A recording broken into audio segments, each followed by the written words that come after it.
القارعة ما القارعة وما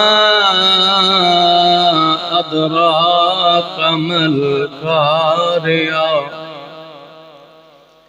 يوم يكون الناس كالفراش المبثوث وتكون الجبال كالإهن المنفوش فأما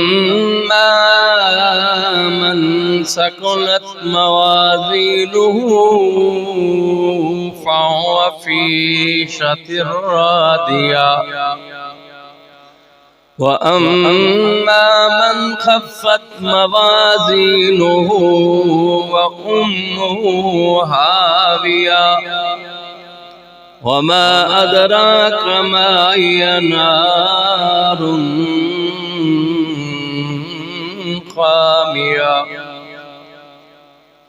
صدق الله مولانا العظيم وصدق رسوله النبي الكريم الأمين.